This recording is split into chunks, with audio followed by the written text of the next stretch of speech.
Okay, maybe we should get the ball rolling. Thursday afternoon, second training. So again, for those joining us, good afternoon and thanks for joining our webinar. So today, as you can see, there's two of us, right? Normally there's only one person presenting, I would say for the last couple of webinars, but now it's a bit different. So I have my colleague, Pat, who's joining us. Where are you joining us from, Pat? I'm in the Southern Highlands of New South Wales at the moment. So yeah, just out and about seeing some customers and yeah, tuning in from a nice spot in Bowral actually right now. Bowral basically. That sounds really great. So maybe let's jump into the training that we have ready for you guys today.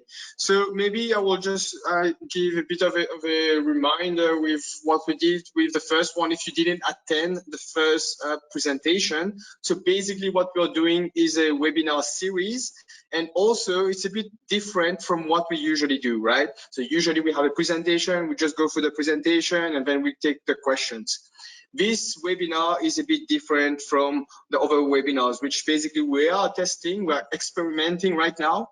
And one thing which can help, if you guys have your camera, which works, right, and your microphone also working, then we will also invite some people to join us to have a chat and also to answer a few questions that we have.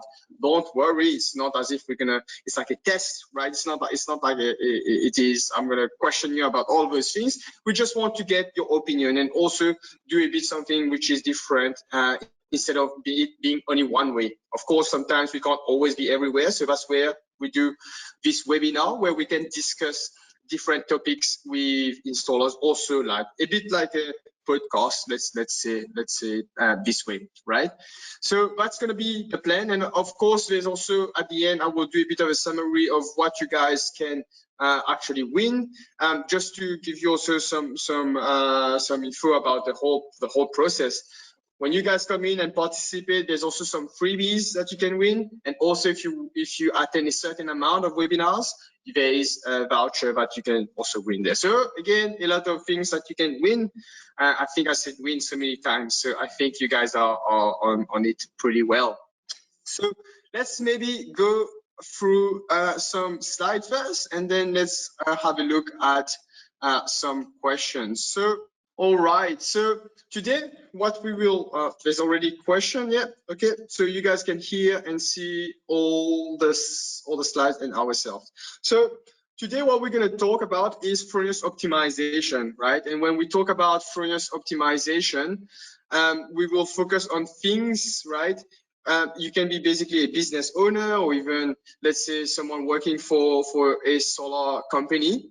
And today what we will do is to see, okay, how can we optimize basically different aspects of the business, right?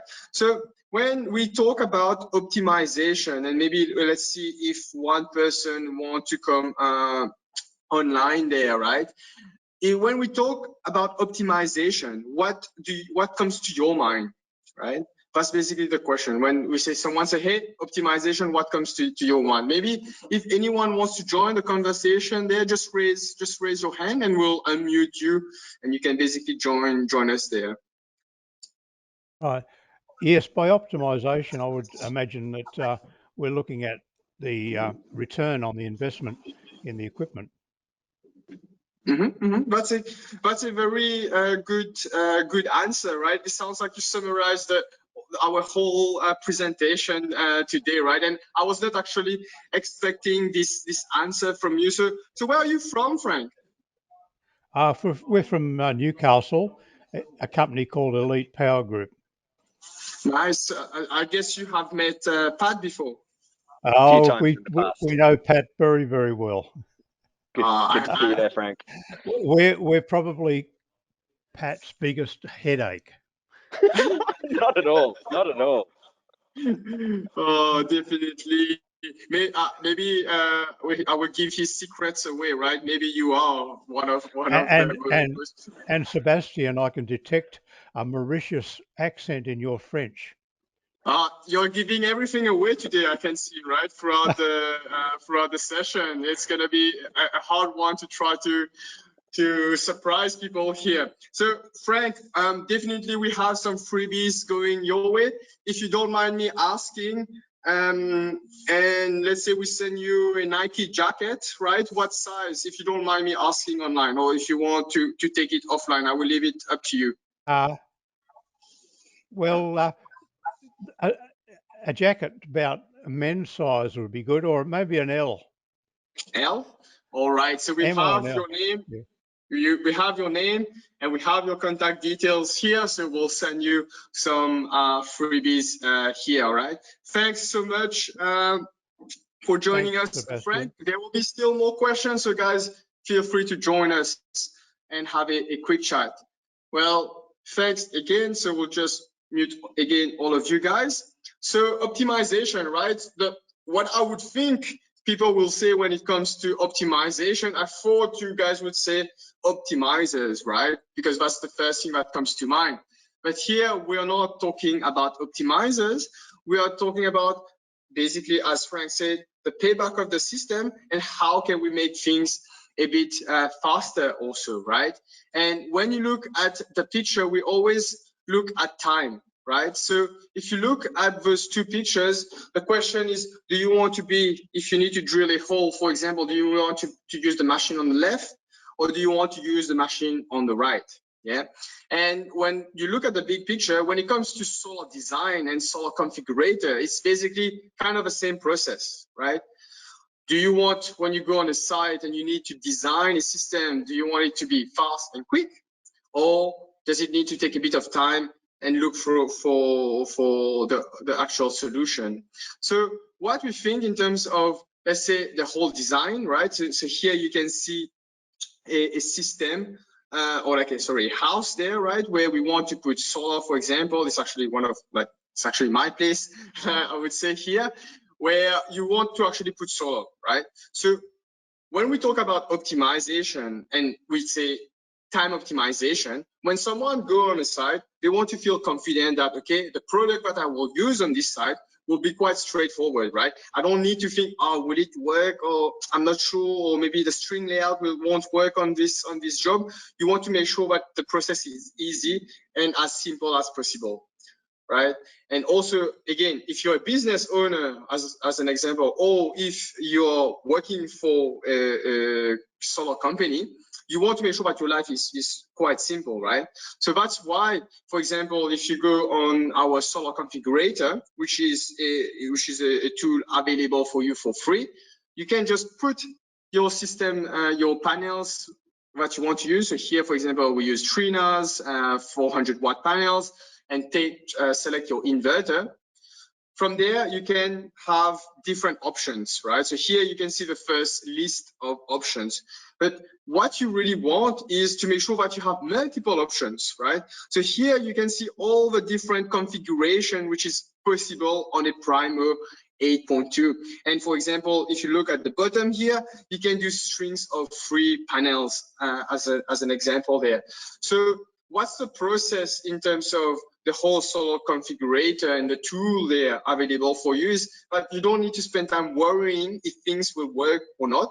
It's basically going to the job, feeling confident that you will have a lot of options available. And if ever you want to say, okay, I see the roof, I can see that I can fit few panels here and there, I want to check, that's where you have the solar configurator again available for you.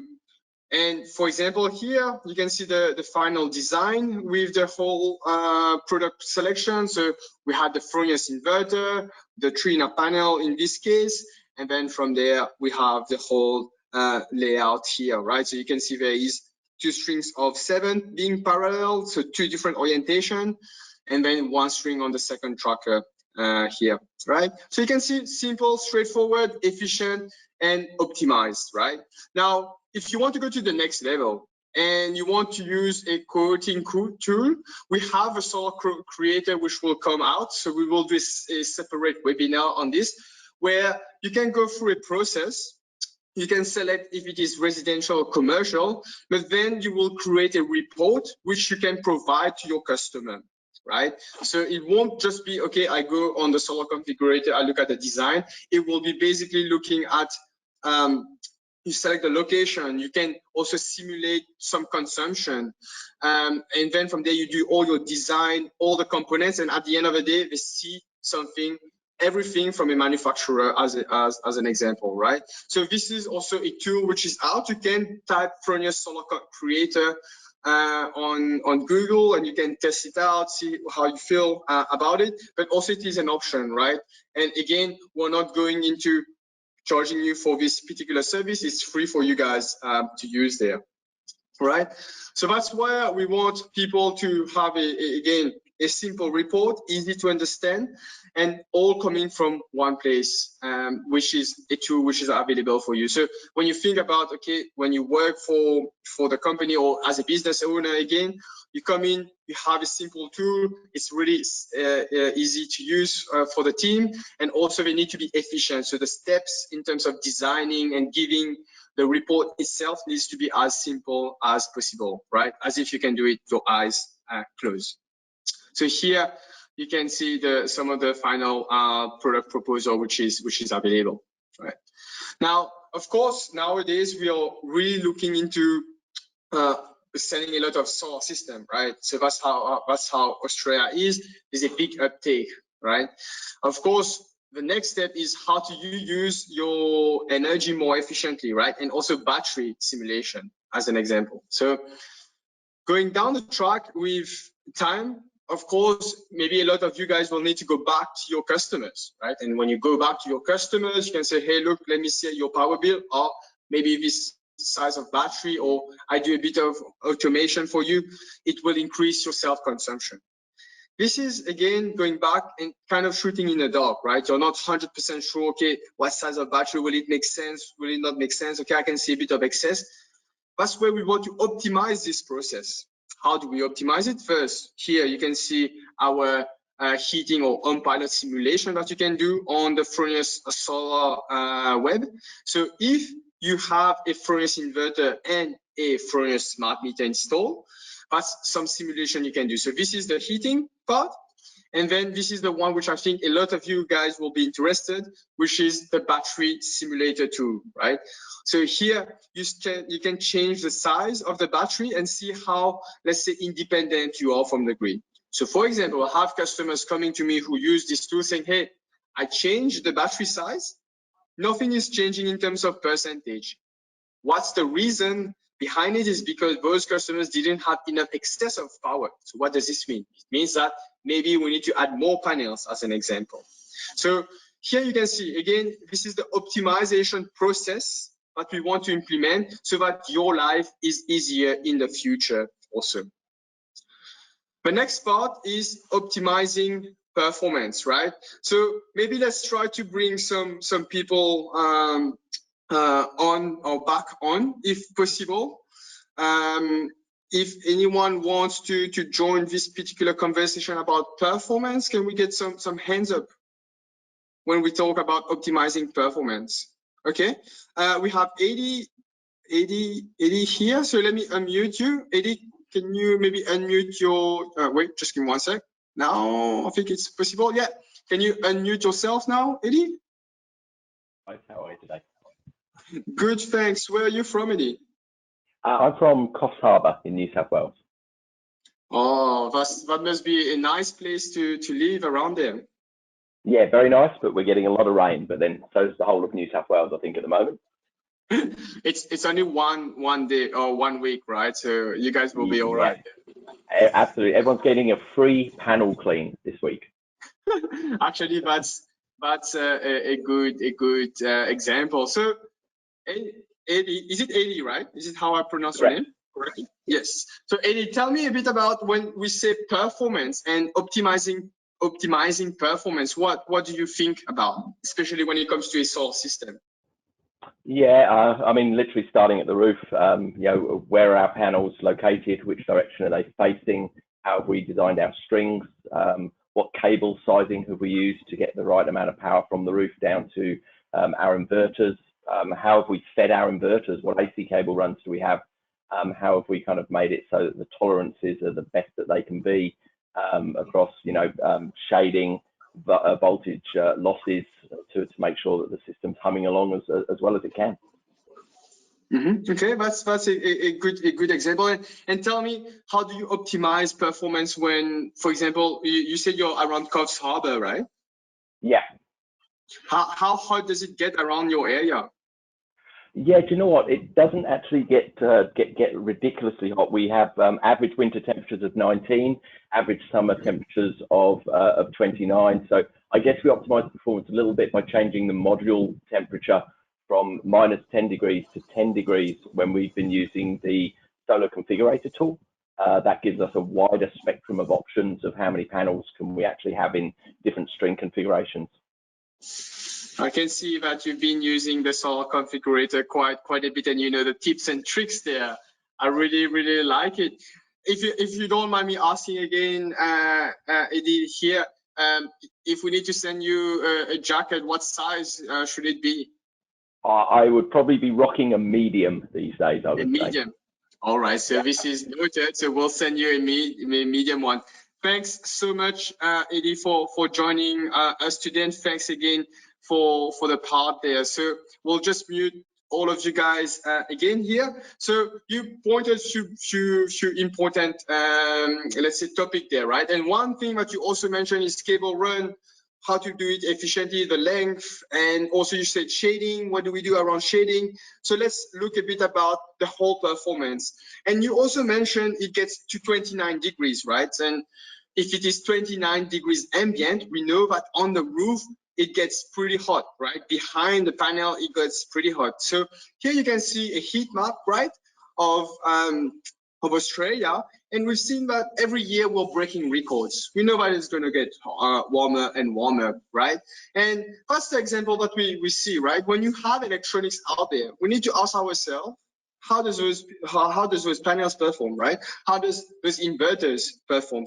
Cable sizing, getting hot, all those things, how does this actually work?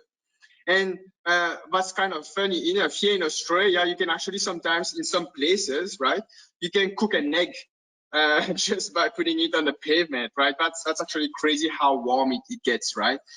And of course, this can create a lot of challenges for different devices, like cars, electronics, and everything. As soon as it gets warm, right, it can create some problems, right?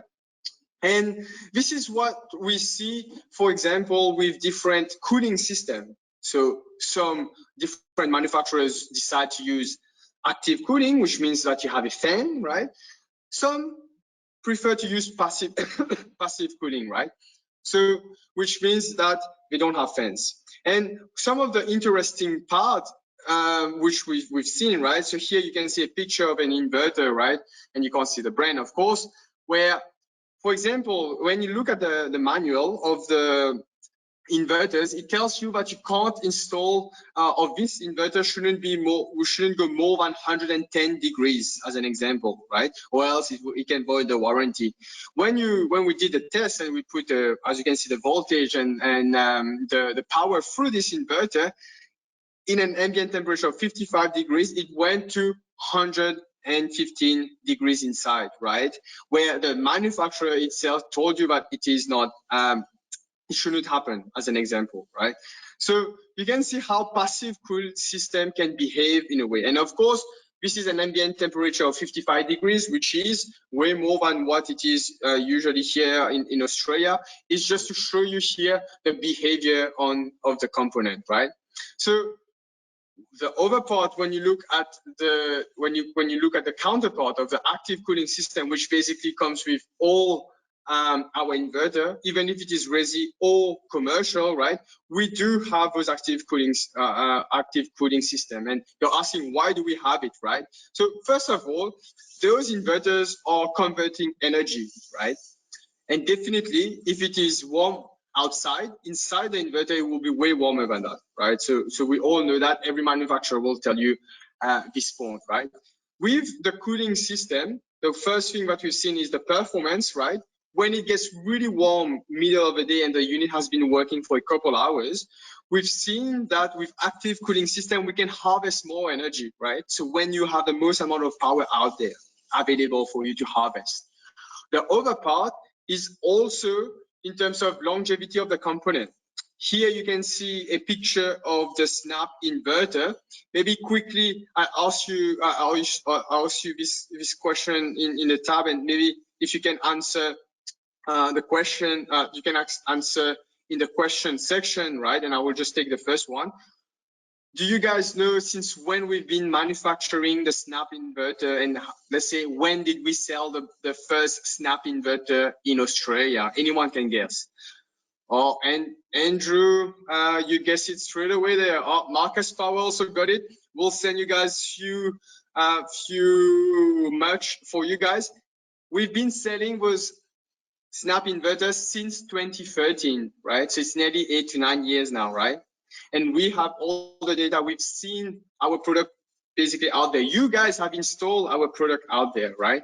And you can see that having a fan is important for the longevity and the performance. So that's why we have it inside there, right? Of course, the next step after looking at the product itself is how can they make smart decisions? How can they make sure that when they're using the energy, they can divert it and use it in an efficient way? So that's why, for example, if you look at the whole picture there, you can see, of course, there's the panel, there's an inverter, but of course, there's other devices like electric vehicle or battery, or let's say a hot water system, right? So you want to optimize the consumption. When you select the product, you want to give flexibility to the customer to say, hey, look, I want to make the most of my system. And how do you actually do this? That's where, for example, we have a energy management system, and this is free for you guys. Throughout the inverter, you just need to have the inverter, the smart meter, and a contactor. Then from there, you can say, if I have excess of energy, turn on and off my different devices, right? From there, you don't need to use it. You don't need to use power from the grid. You increase your self-consumption. If you want something a bit way more smarter, that's where we have our Ohmpilot, which basically divert extra energy to a resistive load, for example, like a hot water system, right? So here you can have different options available. And also, we will have our Optimised, which is a car charger option or device for you guys to use with our inverter. Again, you will need the smart meter and the inverter there. So as you can see, you have all the steps where you can go back to the customer and optimize their usage of energy there, right? Instead of taking power from the grid. I've actually heard recently also that you get charged now in some cases when you push power to the grid. How crazy is this, right? You're giving them power, but you're paying for it, right? So that's where we are going in terms of how we can optimize in the future, right?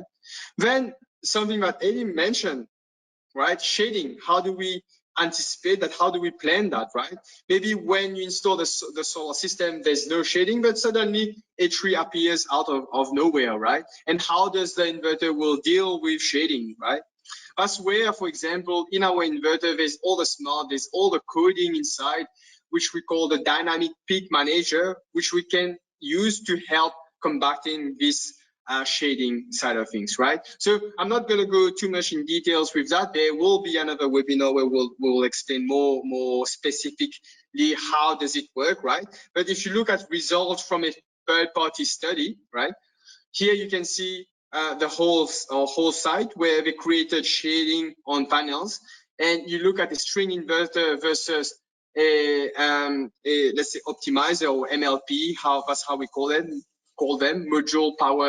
module level power electronics, right? You can see that even in shading condition, a string inverter can outperform a optimizer or MLP solution, right? So we won't go and dig into this because this is a big topic, I would say, in the industry. We will have our next webinar where we will dig into it and explain exactly how this works. There's a lot of information also on this. And if you want to get a bit more before the next webinar, we will share more information and resources to you. But you can see in terms of performance, even if suddenly a tree appears out of nowhere, you will have all the smarts inside the inverter, right? Then going throughout our one of our last topic, which is Opex Optimization, which is also one of the topics that we touch base at the start, right? Where we mentioned a bit about the return on investment, right? Which then comes with the Opex, right? I'm pretty sure with all of you guys coming here, right? When you go and talk to a customer, the feeling is, okay, I want to have a solar system. It's just about having solar panels on the roof. The customer comes and that's what they see, right? They say, oh yeah, it's just a solar system. The thing is, it goes a bit way more than this, right? It's not just panels on the roof. What you guys are doing out there is way more complex than this, right? And that's where people always see, okay, hey, I want the cheapest quote. This is just panels. It should be easy. But if you look at the whole system, you need to think about DC isolators. You need to think about AC isolators. You need to think about cabling. You need to think about AC DC cabling. You need to think about rating, panels, inverters, also the installation, right? Yeah, you need to look at the quality of the install and also the standard. That's basically everything in a solar system. And you can see there's a lot there. Making sure that you're on top of everything can be sometimes challenging, right? So the picture that the end user has about a solar system is not really what you guys actually look at, right? It's way more complex than that, right? And if you look at this equation, which we call the levelized cost of energy, right? It's basically the fixed cost, which is basically how much you pay upfront for the system, plus any servicing, divided by the energy output, right? And of course, your customer will usually look at the fixed cost. How much am I out of pocket? Thing is, they need to look at the bigger picture. They need to look at the performance of the system that they're buying, right? And also looking at the variable cost. If something happens, what do I do? And this is the thing. This is power electronics. We know at a certain stage you will need to service it, right? There's no one who can come in and say, hey, it will last forever. Nothing, I would say, lasts forever, right? So if you look at this equation, right, where we focus, let's say, our time at Fronius, and we've been doing that for quite a long time now, is the servicing. Because we've seen it in Europe, because their system has been in the market, or their market is more mature than us. Servicing your car is basically the same as servicing a solar system, right? It's a service that is sold. Then when they do that, that's where they can see how the health of the system is going, and also being able to change part faster, right? I can't see anyone here just leaving their car for a week just to get like maintenance done on the car. Of course, if you hit something, then it's a different topic. But most of the time, you go to the garage just one day, right? It's not the whole week. So this is the concept. We don't want the customer to wait, right? That's the first part. And we don't want it to take a long time where they lose in a way, because remember, when your solar system doesn't work, it means that you're not getting, let's say, your return on the investment back, right? So which is also an important part. How do we lower this levelized cost of energy? How do we make the payback faster? Here you can see the example in terms of the design of the product. So we make sure that if you need to change something, it's 4 screws, inverter is off the wall, right? Also, all our inverters since 2000 can be serviced on site, right? So this is also an added bonus there. And of course, our new generation of inverter, we need to make sure that it goes to the next step. We want to be more efficient. So here, for example, the Gen 24, only 2 things you need to change. The power stack, which is this big part here, or the pilot, which is our new monitoring card, right? So we want to make sure it's fast and efficient, yeah. So if you look at the whole option there, is we basically don't want the customer to wait, right? So optimizing the time again. And also for you guys, if you are a Fronius solution partner, you are allowed to change boards, right? The first thing is you get paid more to change the boards. And also you don't need to do multiple trips to site, which again saves you time and money, right?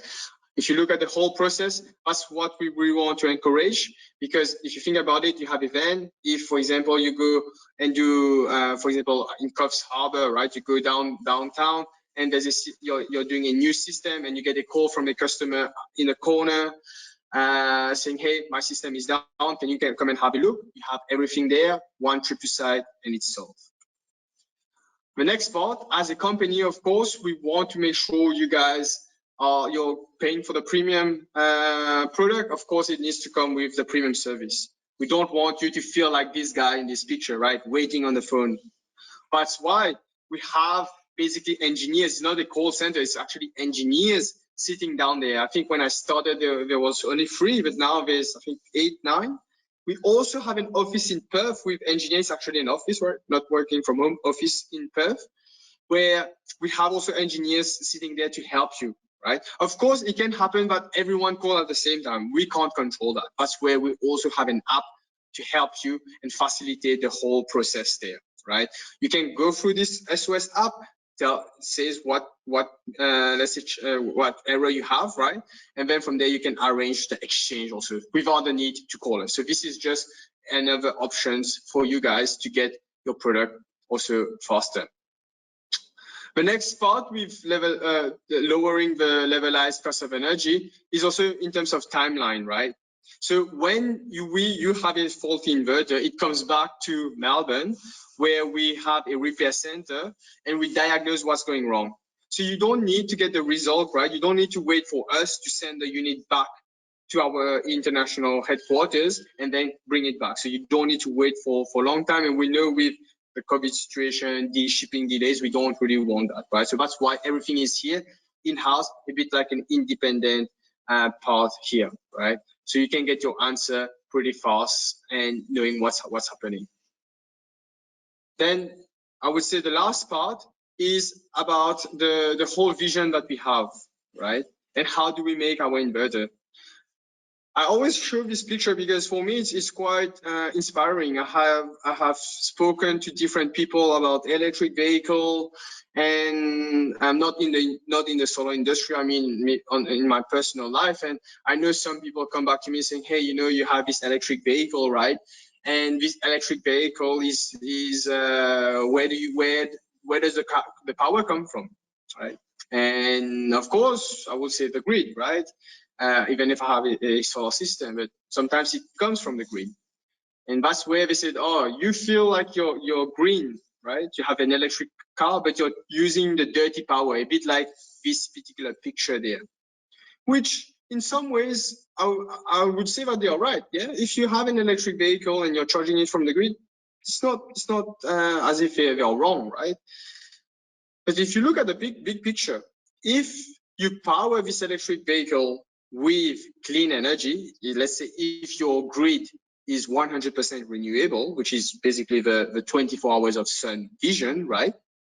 Then the issue of the electric vehicle charging from the dirty power is gone, right? Well, this is also something which we relate with our sustainability side of things. If you think about inverters, how are they made, right? Are we using the dirty power to make those inverters, right? And then going ahead, are we going to keep doing this? How sustainable is this if you're using the dirty power to make it? So that's why sustainability has been basically one of our core principle on our side, and we have a lot of reports which we can send to you guys if you want to learn more, right? But what we've been doing, especially recently with our new product and also with the Snap inverter, we look at where the raw material is coming from. We look at the transport, the energy usage, the durability of the product, and the repairability of the product also becomes important to us, right? So that's where we look at the life cycle analysis, right? We look at where we source the product, how we produce, how we use it, and what's happening at the end of life. So I will give you a few points there with our new Gen 24, for example. In terms of production at Fronius International, 81% comes from renewable energy, right? So everything in terms of heating, of cooling, and of our production plant and tools that they use, 81% comes from renewable. Then from there, if you look at the end of life cycle of the product, 91% can be of the packaging and the whole, let's say, heat sink also can be recycled, right? And if you look at the heat sink, you actually basically need if you think about how much cans you need to recycle to get this heat sink, this new heat sink is basically 324 cans that you will require as an example, right? So you can see that we thought about the whole process, and also when we bring the inverter to Australia, we try to use as much sea transport as possible, right? So that we reduce our CO2 emission, because remember, when you have an inverter, it needs to offset its CO2 produce, right? When you produce the product. So that's how we wanted to offset the whole inverter also. So here you can see that there's a big picture, and that's where we think the industry, or this is where Fronius is going with our new product. And when we design new inverters, we want to make sure that we are doing the right thing from the start. The same as this picture of the car, right? If the car is getting power from a green energy source, then the problem is solved. Same thing with inverters. If you use green energy to produce those inverters, then this point or this topic is then gone, right? And that's what we are trying to achieve at Fronius, to basically go to this 100% renewable. And maybe I will talk a bit about what we will cover in the next webinar. So the next webinar, we will dig into more, I would say, in-depth technical optimization topics. So we will explain how to design a system effectively, so the location of the inverter and also different options available. How does Fronius deal with shading? That has been a big topic, I would say, last year, end of last year, and now a lot of people are asking us to come and explain that a bit more in details.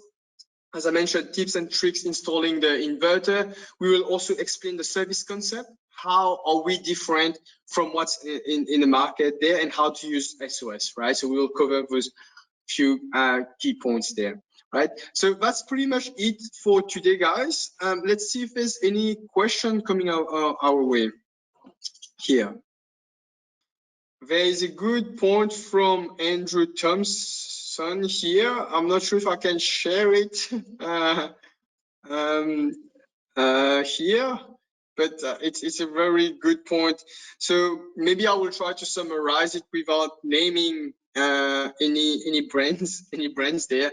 So Andrew is describing how quality of the product that you use, or quality components that you use, is important inside the inverter, right?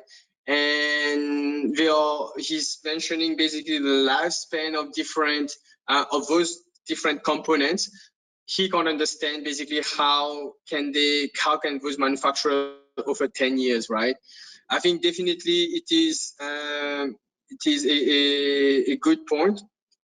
But okay, you had a question. Sorry, my apologies. You had a question. So you're saying, you wrote down here, Fronius claims their inverters have a design life of 25 years. Can you share some information or componentry section that will contribute to a longer life?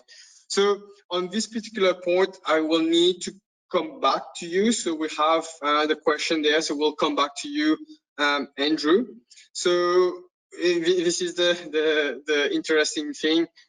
We have actually some customers who have inverters way more than 20 years, I would say, in the field. I'm not sure how many of you guys know the Sunrise inverter. It's a big, or not a big, but it's an inverter, but it's pretty heavy. It's a transformer-based inverter. It was basically the first inverter we came out with, and we had a few customers who still have those Sunrise inverters. So if you ever see a Fronius Sunrise, I can tell you this is gold, right? A bit like a Bitcoin or things like that, to give you a bit of an example.